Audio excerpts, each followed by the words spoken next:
now more than ever, people need to go within and plug into that cellular memory, plug into divine source, detach as much as possible from the matrix. Hello again, everybody. This is James Bartley, and you're listening to the Cosmic Switchboard Show. Today, our very special guest is Geraldine Sutton Stith, the author of Alien Legacy. Geraldine is from the family that was involved in the classic and what some might consider nightmarish Kelly-Hopkinsville, Kentucky experience in 1955 when a whole family and family friends were literally besieged by aliens. I mean, I remember when I read this story when I was a kid, it really gave me pause for thought, because by then I'd heard of other cases, the Travis Walton case and others, but there was something about the Alien Legacy story that Geraldine Sutton Stith will share with us that was haunting for me. It was something that really stuck in my mind, and then when I got to know Geraldine, talked to her, felt the sincerity and the warmth coming from her, and then when I read her book, The Alien Legacy, I must tell you folks, by all means, if you get a chance, get the book Alien Legacy, because Geraldine has a writing style that has a sense of immediacy to it. When you begin reading the story, it pulls you right in, and you become a participant in these events. So without any further ado, Geraldine, welcome to the Cosmic Switchboard Show. Well, thank you, James, for having me once again. Yeah, and a little backstory before we get started. This is the third time that I've had Geraldine on the show, and the previous two times we've been thwarted, and I can't help but think that it was some kind of alien interference that prevented those recordings to be edited, polished, and published. So finally, knock on wood, here we are. And Geraldine Stith Sutton, can you tell us, for the benefit of our listening audience, a bit about yourself and a bit about the family lore and how you became involved in uncovering this whole legacy?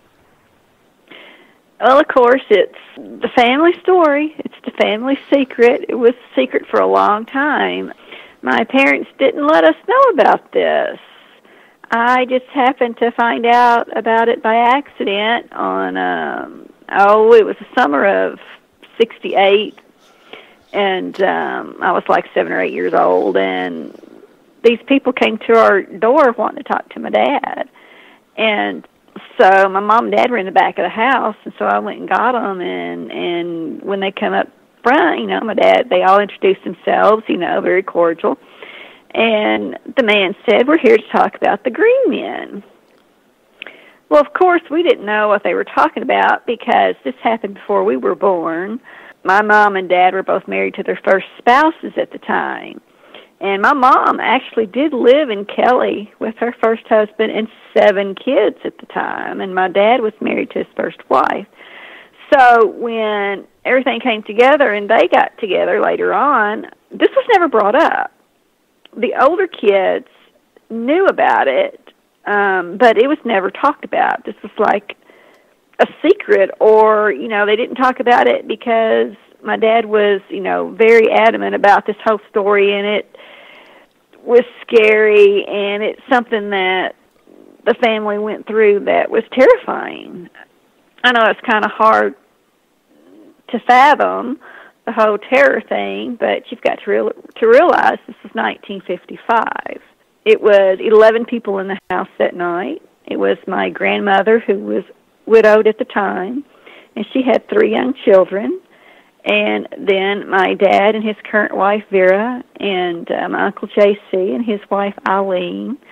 Eileen's brother, O.P., was there, and there was Billy Ray Taylor and June Taylor, who were friends of my dad's, and they were all there the night this happened. And this is a farming family. They couldn't afford to go out to the movies all the time and see things. And now you have to realize my dad and Billy Ray, they were in for the weekend. They both worked with a carnival. And so they were stationed close to home, and so they decided to come in and visit the family that weekend. And that Sunday night, this is when it all happened, and it's it's out there. It's scary. I know people think, yeah, right, whatever, but you got to realize my grandmother was 50 years old, and she was very, very religious. And my dad was the type of person that, he was just believable. He was just that type person, and the people around there believed what happened that night. And the fact that there were other things seen and heard by others that night that didn't come to play till later on was a big factor in, the whole story also. That was August 21st, 1955.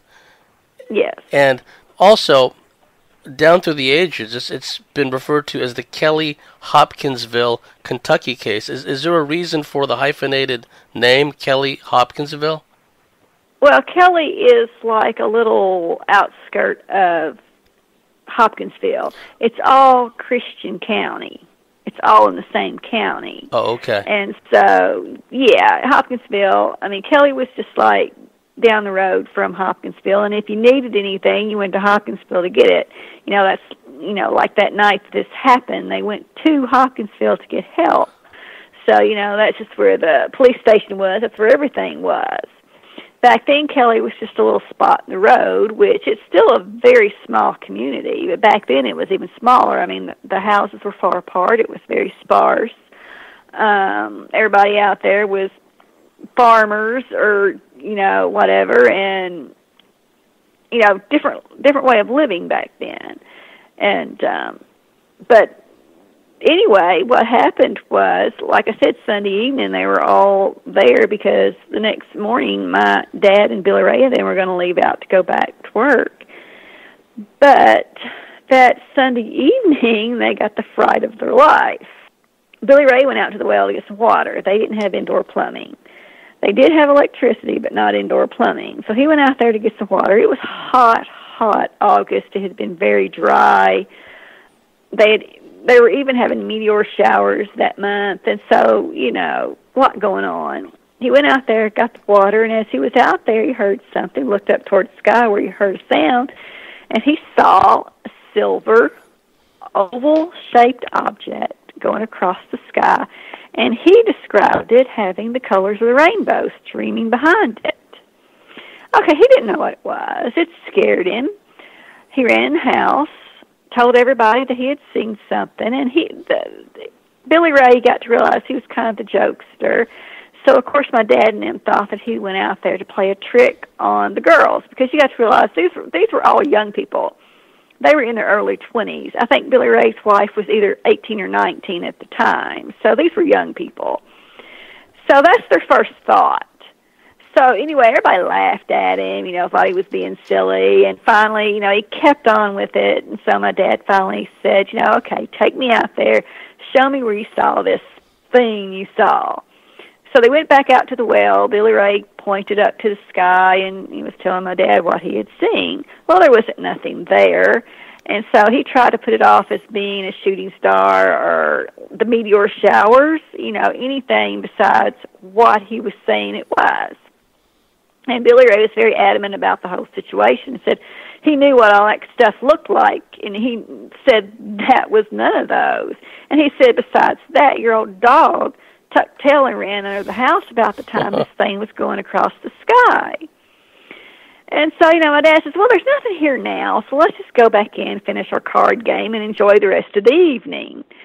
And so they headed back to the house, and as they were heading back, lo and behold, out from the back of the house, coming out of the woods, was this little being about 3.5 foot tall, huge ears, huge glowing eyes, a large head, arms almost touching the ground, but its legs weren't moving. It appeared to be floating atop the ground.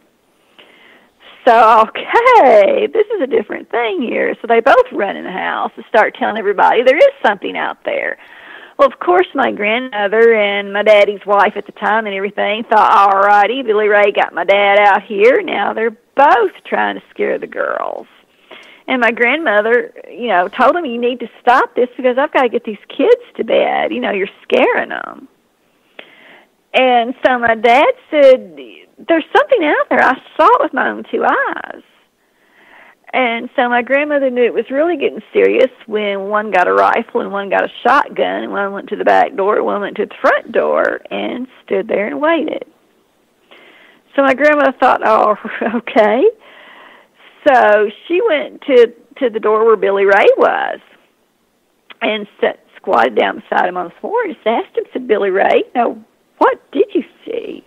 And Billy Ray told him, Miss Glennie, I don't know what it was, but it looked like something from the deep, dark depths of Hades, And he says, I just hope you never have to see this. It scared him that bad. So they continued to sit there, and it wasn't a few minutes later, lo and behold, around the corner of the house, there one was. So Billy Ray shoots. Everybody comes running to where they're at and asks, what's going on? And so my grandmother told them, said, I saw it. You're telling the truth. And about that time, a shot rings out in the front of the house, and they all go running to the front of the house, and there's my Uncle J.C., and he shoots at one through the window of the front of the house. And Billy Ray runs out to the front, and as he's standing there under the little roof there, this hand comes down to grab his hair. And as his hand is coming down, my Aunt Eileen grabs him and yanks him back in the house. And so then my dad runs out there and shoots it off the roof. And what they're doing is, as they're shooting them, they're just rolling and floating away. And they shoot one out of the big maple tree in the front yard. They shoot one on the back fence. They're just shooting these little things. But they're not hurting them. And you got to realize, these are country boys. They can shoot a rabbit running. They can shoot a squirrel out of a tree. So they were hitting these things. They didn't know what to do. They didn't know what they were. Of course, the women were hysterical. The kids were hysterical. What were they supposed to do? They were shooting these things, and they keep coming back. They didn't know what to do. My grandmother told my dad, maybe they're not here to hurt us. They look like they don't have anything on them. And they had little hands up in the air like they were surrendering or something. That was the thought pattern of my grandmother. And my daddy was like, we don't know what these things are. And to me, they're trying to get in the house. They keep coming to the windows and doors. So his thought was, protect the family. He didn't care. So anyway, they sat in the house, and it got quiet, and then all of a sudden they heard one going across the metal roof, and you could hear the little talons, scratching across the roof. So this really sent everybody into a tizzy. And my dad finally said, we're going to sit here, we're going to wait till it gets quiet, maybe they'll go away, and as soon as the coast is clear, we're going to hit the trucks, and we're going to Hopkinsville. We're going to try to get help. Okay, here it is, the middle of the night. You've got 11 people. One is my grandmother, who's 50. You've got these 3 kids that are 12, 10, and 7. And then you got these others. And it's like, okay, so it got quiet. And my dad says, go. They run to the trucks, head to Hopkinsville, run in there to the sheriff's department, and there's just one little officer on duty, and he's like bombarded with his family, and they're all trying to talk and tell him what's going on, and he's trying to calm them down. And so finally he gets to what's going on. You've got men attacking your house, and they're trying to make him understand these aren't human, these are something else. And so he calls Chief Russell Greenwell.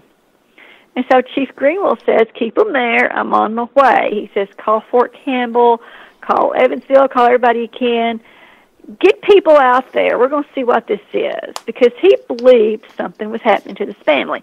After all, you don't have a family of that size, with that big of an age difference, running in the middle of the night to the sheriff's department without a reason. And he knew this. And he gets there, and he tries to talk to him. And he's like, okay, we're going to go out there. He said, just calm down. We're going to go out there. So here you got this little caravan of cars going out to little bitty Kelly in the middle of the night. And they all get out there. Now, you've got Army people from Fort Campbell, which is just down the road from Hopkinsville. You've got police officers. You've got the Kentucky New Era reporter and photographers. You've got everybody out there. And they're looking around this place and searching it. And no, my family will not go in the house until the house is searched. And so they go in the house, search everywhere. They can't find nothing, but it's been clear that something has happened because you've got holes through the screens, the woodwork's been shot up, you've got shotgun shells, rifle shells all over the place. So there was clear evidence something had happened, but there was no blood, there was no bodies. No feathers or fur or anything like that to tell that it was an animal they were shooting at. You know, no human bodies laying anywhere. So what are we supposed to do? And so they finally tell them, well, there's nothing here. We can't do anything. And they leave. And so my grandmother and them get the kids settled down. Everybody gets settled down, laying down back in bed, and my grandmother's laying in bed, and my dad is sitting there in a rocking chair beside her with a rifle across his lap. And she wakes up, and she looks toward the window, and she swears she sees one again. And she's thinking she's just dreaming, so she closes her eyes. And she does this 2 more times, and on the 3rd time, she's like, no, I'm not dreaming. So she calls for my dad and says they're back. And so he gets up, and the battle starts again. And so they start shooting at these little things again until daylight. And they can't figure out why, when daylight hit, they left, but they did. They kind of did. They thought maybe it was the light, because they did notice that if a light was shown toward them, like if somebody turned the light on in the house or something, they would back off. So I thought, well, maybe the light hurt their eyes because their eyes were so big. That's the only reasoning they could get behind that. So good thing too, because they were out of ammunition, and they left. That was it. And then after that, it was the people invasion, because then people were coming from all over the place, asking questions, wanting interviews. People were camping out in the yard because they wanted to see them come back. They thought if they come back, they would get to see them. So there's people actually camping in their yard. There was people walking through their house and picking up, like, souvenirs and taking stuff. And it was like the people invasion was worse than the alien invasion, but it happened. And 2 weeks later, my grandmother couldn't take it anymore. She sold the farm and moved into Hopkinsville to an apartment building with the 3 kids. And that was it. And if you got my dad to talk about it, you were lucky. He didn't like talking about it. So, that year that those people came to the door, if that hadn't have happened, I don't know when I would have ever heard about it again. So, but anyway, I was, like I said, just like 7 or 8 years old. And so this terrified me. I would go around at night and close the windows, the doors, the shades, everything, because I was afraid these little beings were going to come back and they were going to be looking in at us. And the following weekend, after the couple came to talk to my dad took us to Kelly. I guess since it was out now, he wanted to take us and show us where all this happened. And so we went to Kelly, and there, the house was still standing. It wasn't livable, but it was still standing. And the well is still there to this day. And he took us to the back field, and lo and behold, in the back field was a round spot. Weird. Now, this happened in 55, and this was about 68 that he took us out there. And there was still a round spot on the ground where nothing was growing. And I remember that to this day. So that's my family story. Wow, that's fascinating and compelling. Now, in the aftermath, like you pointed out, was just as profound a story as the story itself. Now, apparently, if memory serves, when the people were checking out the grounds outside of the house, did they come across spots on the ground that seemed to be glowing, like little areas that seemed to be illuminated? Where they had shot one off the back fence. Some of the police officers noticed as they were driving up that there was a glow on the ground. So, of course, that they headed to that first thing. And when they got back there, when you'd walk up on it, you couldn't see it. But when you'd walk away from it, you could. It was the weirdest thing. But, yeah, there was something on the ground that was glowing back on the fence where they had shot at one. Did it seem in the days and weeks afterwards that there was an army interest in the place? Like, was there any aerial surveillance, or was there any military people, like, probing the forest? Did anything like that happen? Yes. The next morning there were aircraft going over. I found out later, which I mentioned this in my second book because I found this out later, that the military was there next morning combing the ground. They were like elbow to elbow combing the ground. To see what they could find. And if that don't tell you something, then Well, and in fact, somebody did find something, and they stuffed it, like covered it up real quick, ran it to a truck, put it in the back of the truck, and took off with it. Uh-huh. Mm-hmm. And did these people come from Fort Campbell or from somewhere else, and no one really figured out where they came from? I have no clue where they came from. I just took it for granted they came from Fort Campbell because, Fort Campbell, like I said, it's just right down the road, and it was the closest place. But I don't know that because, I've heard Wright-Patterson, Wright-Patterson Air Force Base had some hand in that too. Yeah, that wouldn't be surprising because they've been involved in so many other UFO cases over the years, especially when it came to crash saucers or crash craft and the bodies. Now, after this experience, and it seemed like, and understandably, your grandma had enough, basically, because not only was all these people coming around and turning it into like a big circus, but I guess the memories of that night's event were kind of shocking as well. And so she picked up the 3 kids and she moved to the city. Now, in the time that she lived in the city there, or at least, the nearby town, did she report anything else happening? Did she ever talk about any dreams or nightmares that came about as a result of this experience? No, none of them will talk about this. I mean, she just didn't talk about it anymore. She moved because she was afraid they'd come back. And if they came back, what was she to do? Because there was nobody there. I mean, it was her, the 3 kids. Now, my Uncle J.C. and Aunt Eileen stayed there with her and helped with the farm. But, they were in their 20s. I mean, like I said, these were young people here. It wouldn't have been like my dad being there with J.C. to help. So she was afraid. And the family that took it over, some of those kids are still alive today, and they were afraid to move into that house. Understandable. I don't think they wanted to, but, you got to go where your parents take you, so they had no choice. You pointed out in the preface to your book that area of Kentucky had UFO sightings going back some time. In fact, if memory serves, the sheriff, was at Greenwell, he'd had his own kind of sighting sometime before.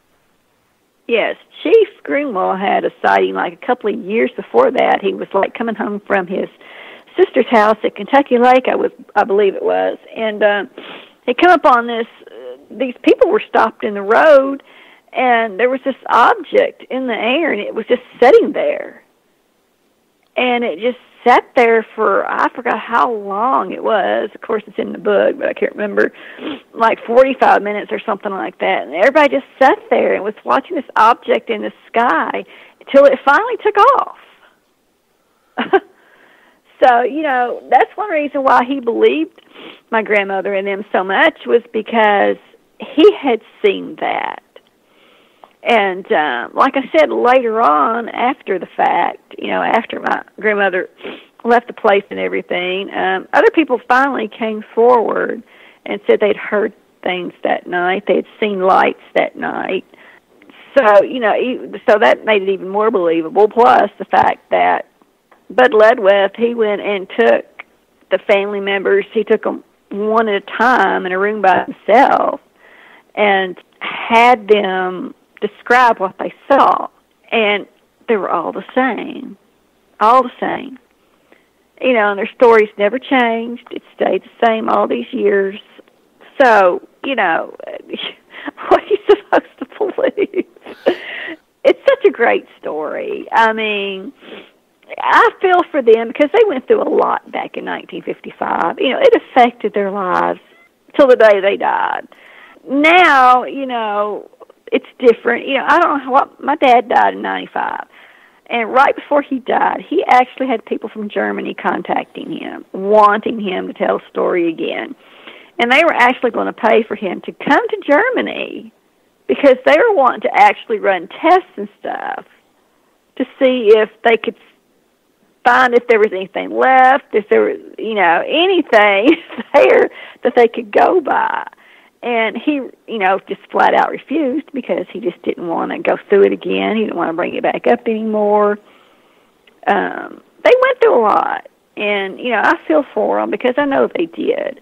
And I don't know how he would feel today. I'm hoping he would be proud of the fact that we're bringing it back out and what the story is doing, especially for the Kelly community. They went through a lot. And even the three that are still alive today, they just don't talk about it. Yeah, I've seen this in similar cases. Calvin Parker, who was, along with Charles Hickson, in 1973, Pascagoula, Mississippi, Calvin Parker was silent about it for a long, long time, and finally, for a short period in the early 90s, if memory serves, or somewhere around the time frame, he broke the surface, talked about it, and then you never heard from him again. So, because it was a lot different back then. Nowadays we have the internet, you know, someone has a strange UFO type experience, they could go online and find a support group or, you know, join a forum. But there was such a ridicule factor, and there was such a lot of fear involved as well.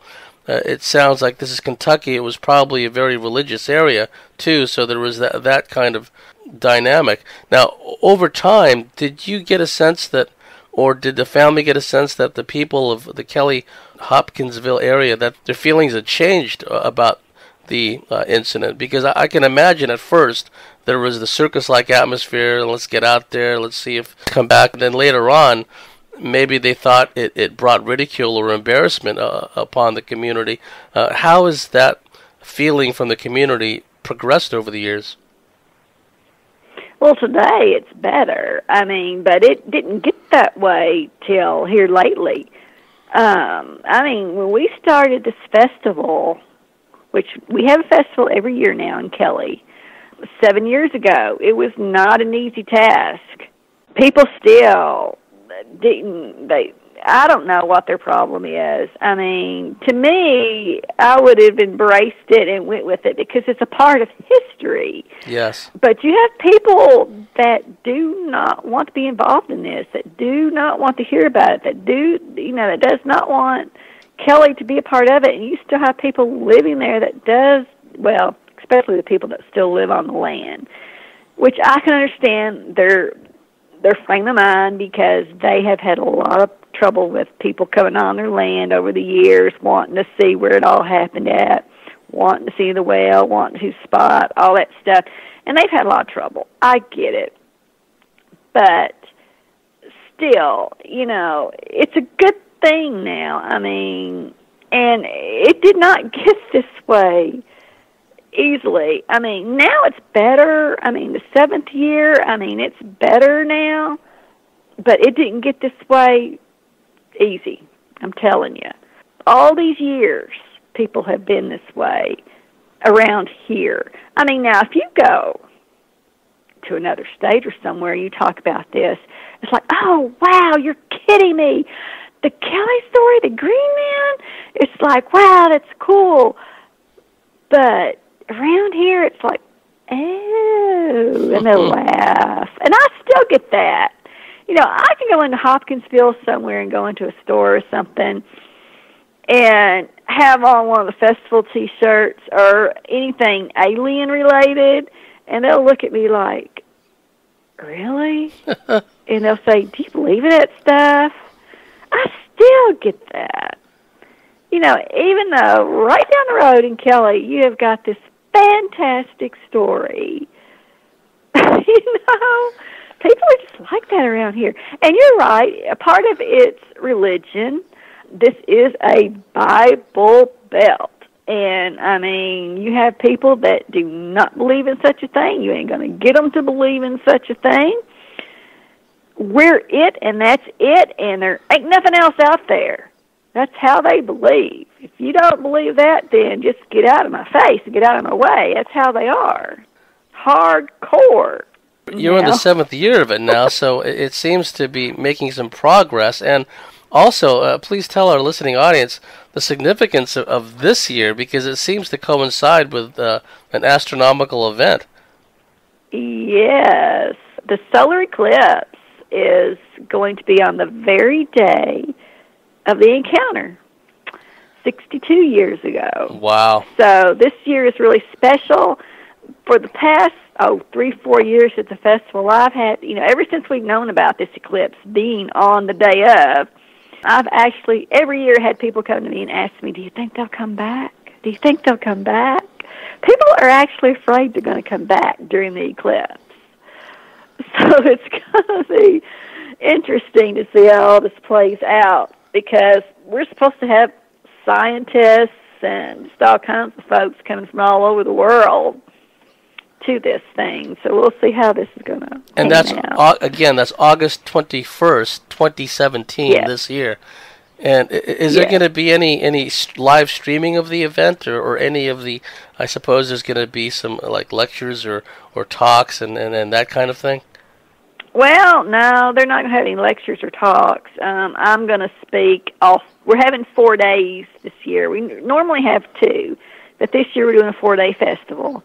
And I'm going to talk every day, but other than that, it's going to be bands and contests and stuff like that going on all during the festival. Of course, you've got everything going on around us. Hopkinsville is having their own festival thing going on. You got stuff going on down the road. Crofton, which is just a few miles down the road, is having their own. I mean, every little town around here is having their own thing that weekend.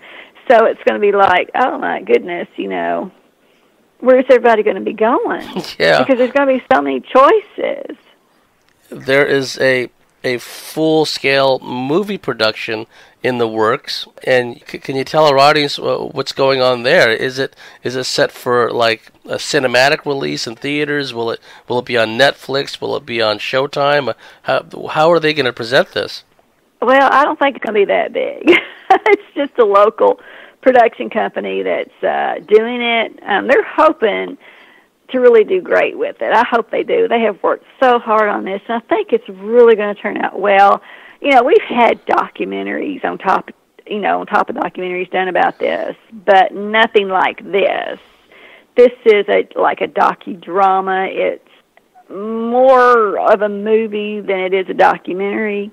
They're going into it deeper than any other documentary there has been made of it. It's going to be longer.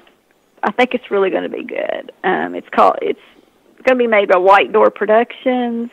We'll see what happens with it. I think they're wanting to enter into some contests and stuff, but it's not, a big budget thing by any means. It's just a little local crew that got some actors together, and my younger brother is actually playing our dad.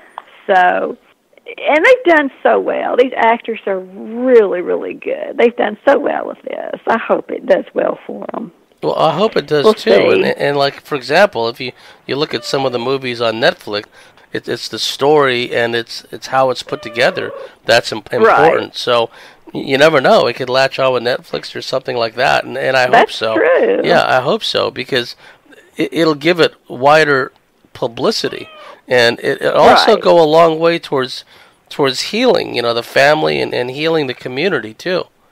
Well, I like the fact that people can see, what they went through. Yeah. That's my main objective about the whole thing, is I want people to realize what they went through.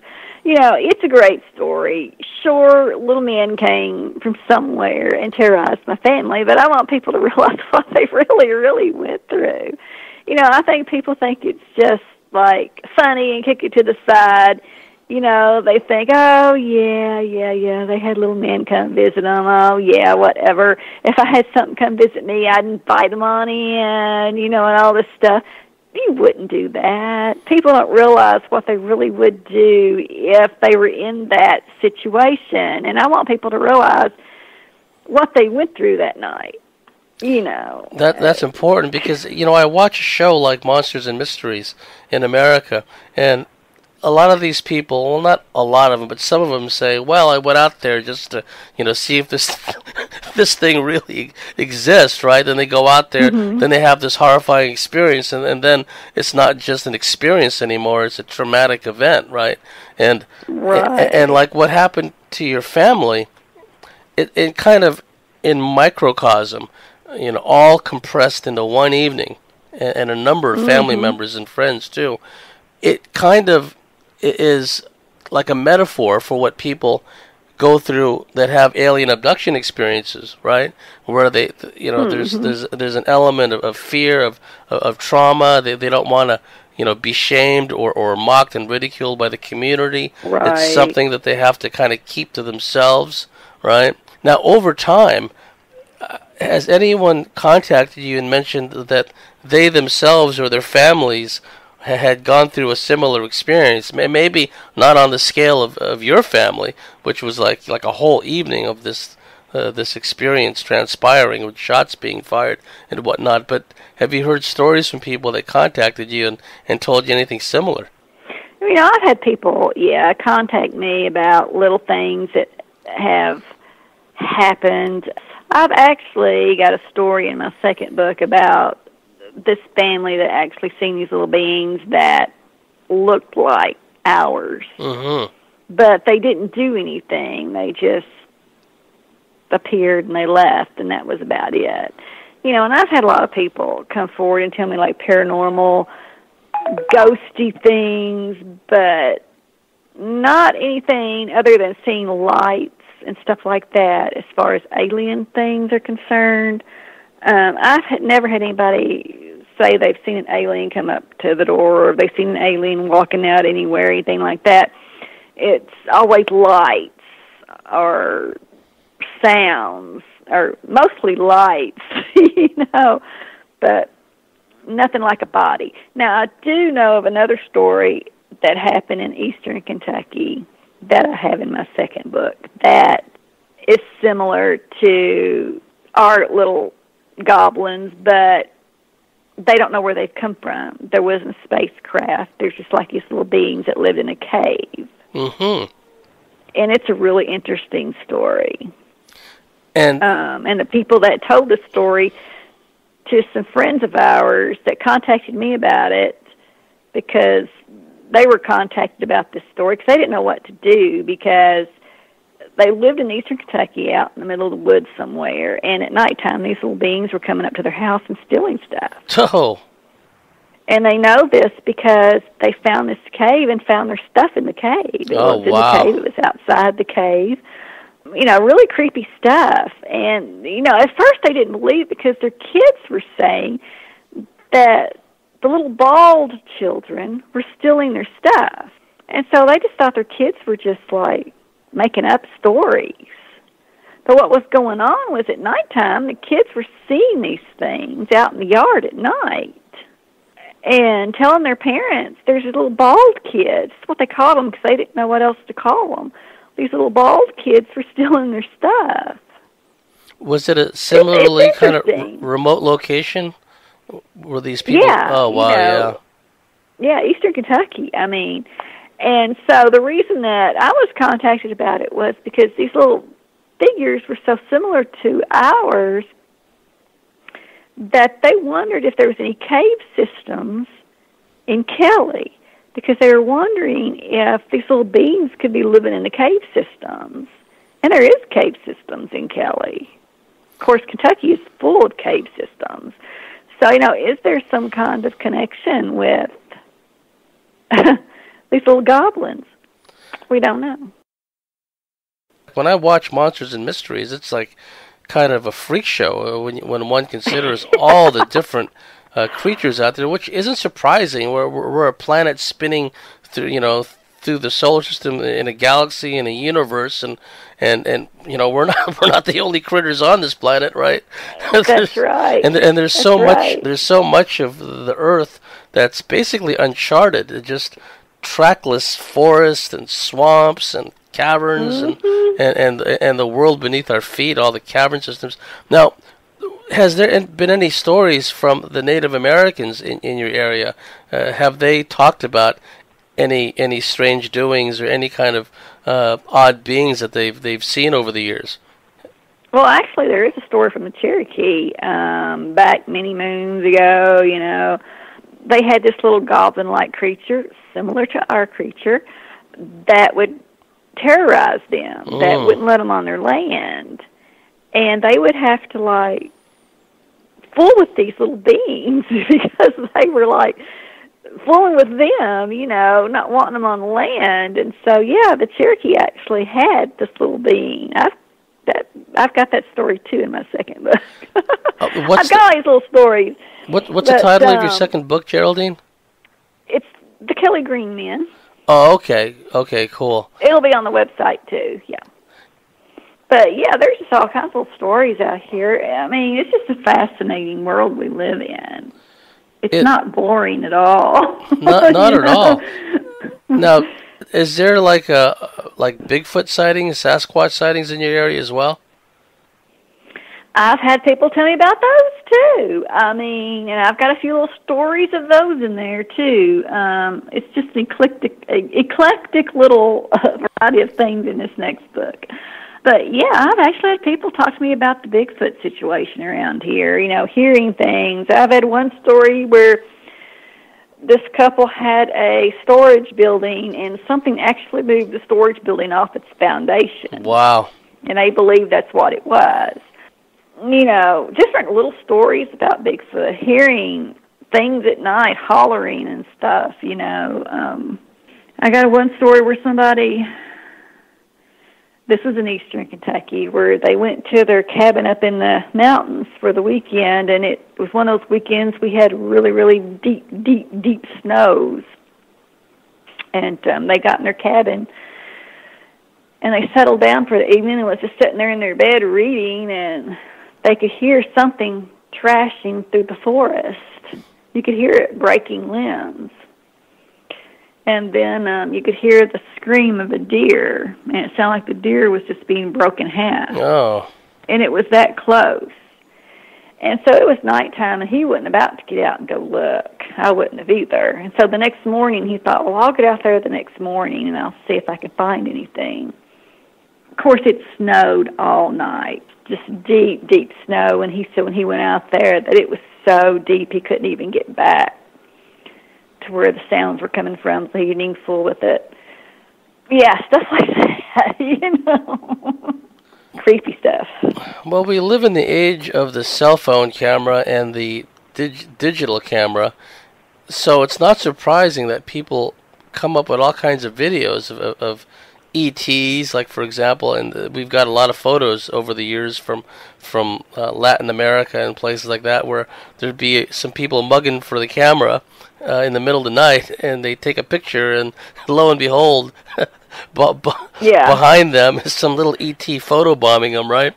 And then, and also, some of the videos I've seen of the Sasquatch and the Bigfoot are very compelling because they're out there. There's probably a lot of them, and when we encroach upon their territory, a lot of times these people don't even realize they've got Sasquatch on camera or on video. They're just panning the forest, and they hear like a really loud crashing sound or something. Then they look over with the camera, and there's this big hairy creature there and stuff. And the skeptics the skeptics want to have it both ways. They want to say, well, that's a really blurry video. It doesn't really show us anything.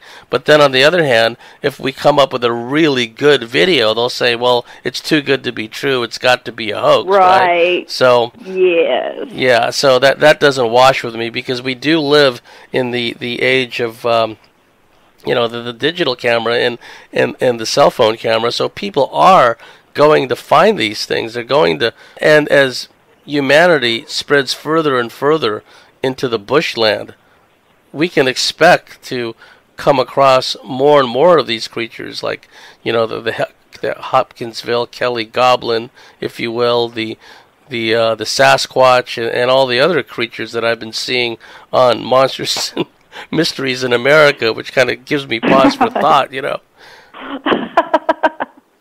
I hear you. Makes you wonder, doesn't it? Yeah, it does. It does. Now, has any people in your family, like the younger generation, have they, grabbed the bull by the horn, so to speak? Have they become interested in this? I mean, they know they have a yearly festival, and this movie is coming out, but has any of them manifested much of an interest in what had happened? No, not really. I just think they're all afraid to. I'm the only one that is really getting out there and doing anything with it. I don't know if it's because they're afraid they'll be laughed at. And that's true, because I'll tell you what, my younger sister, she worked in a factory, 2-3 years ago. And they were making fun of her because of it. Oh, that's so sad. She was getting a hard time because of it. Yeah. And that was just 2 or 3 years ago. Yeah. So, I get it. I understand why nobody else wants to do anything with it, and still here. Now I can go to, like, a paranormal conference or a UFO conference, anything like that, and people absolutely, understand and love it and ask questions and want to really get into it and everything. Then I can do, like, a little festival around here, or just, an hour or two away somewhere or whatever, and it's totally different. Totally different. You got people that, a good example is, a few years ago I did one, and these teenagers came up to our booth, and, these were like 15, 16, 17-year-olds, and seeing what we had and everything, and they're looking, and they're like, you don't believe in God because you believe in aliens. Wow. Yeah, and these are teenagers. Yeah. And that's the kind of stuff you get around here. And I'm like, no, I believe in God just the same as you do, And so you can believe in aliens and God too. Maybe he made them first. But they don't like to hear that. Yeah, because it conflicts with all the religious dogma. And it's interesting, right, because when one goes through, and I'm not, like, well-versed in the Bible. Edgar Casey apparently read it, like, 16 or 20 times in his life, front to back. But when one just peruses through the Bible, one comes across all kinds of phenomena, all kinds of different things that one would today make someone sit up and go, whoa, that's some pretty heavy stuff. So it's funny how the giants. The giants, yeah. Yes, all that whole thing. You do not hear that in the church. They do not speak of them and the angels and all that stuff that went on, but it's there, it's written. It is, and how the giants were around, and how the Nephilim saw the daughters of man, and deciding they were fair, took them as wives, etc., etc. It's all there in the Bible, but it's like very selective, isn't it? The way these pastors and the way these ministers teach it. Yes, very selective. Now, in the time of we've got left in the first half, is there anything else you wanted to mention about the Kelly-Hopkinsville case and your family legacy? Oh, and when can we expect your second book to come out? Oh, it's been out. Oh, okay. It's already out. Oh, okay. And the title of that again is? The Kelly Green Men. The Kelly Green Men, okay. And one thing about it, too, is they really were green, though, these particular beings. Right. They were gray, gunmetal gray, silver. They weren't green. They got the name Green because a reporter, of course, there's a Kelly Green, and that's where he got it from. Yes. Kelly Green Men. Yeah, the Kelly Yeah. green being a color, basically, being like a... Right. Okay, yeah. Because I remember back from the baseball days, the Oakland A's, their uniform was called the Kelly green and gold, right? I always wondered where the Kelly part came from, so now I know, many years after the fact. The August 21st, 2017 is the festival that's coming up. Happens to coincide with not only the anniversary of this event, but also this solar eclipse. Now, is it supposed to be a full eclipse of the sun? And I understand it only cuts through a certain swath of America instead of the whole country being like cast into darkness. It's only a certain part, right? Right. Yes, it's going through the United States, and supposedly our area is going to be the best. It's going to be the longest duration, and it's going to be like dark as midnight in the middle of the day. Wow. Yeah. Well, it's interesting because a lot of people were wondering if the ETs will show up during the eclipse. Now, that's already happened. If you remember in Mexico City, when, again, that was at the very outset of this whole camcorder era, the total eclipse of the sun occurred in Mexico City, and thousands of people were out with their camcorders and video recorders. Lo and behold, when they played the video back, people were seeing like objects in the sky. And yes, and what it did was it triggered this basically a UFO wave in Mexico and Mexico City in particular that happened for years and years. After a while, in certain parts of Mexico, there would be whole fleets of UFOs craft in the sky in broad daylight, right? So, you never know if people ask for it. Be careful what you ask for, but... oh, my goodness. That would be so... oh, gosh. Creepy. Scary. Well, it would be, but it would also give the skeptics who were just there to have a good time and hang out and take part in the spectacle. It give them something to think about, right? Because this is true. Yeah. We got even a couple of production crews coming in to do interviews and documentaries that week too.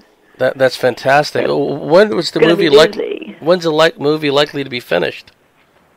They're going to have it hopefully ready for the festival. It's going to be showed at the festival. I think they're going to try to do a little premiere the week before, maybe at a local college or something.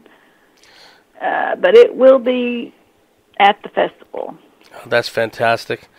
Okay, well, we've reached the end of the first half of the Cosmic Switchboard show. You've been listening to our very special guest, Geraldine Stith Sutton, the author of The Alien Legacy, about her family's 1955 experience, the Kelly-Hopkinsville case, which is a classic in UFO alien annals, where 11 members, family friends as well as family members, were basically besieged in a household in rural Kentucky.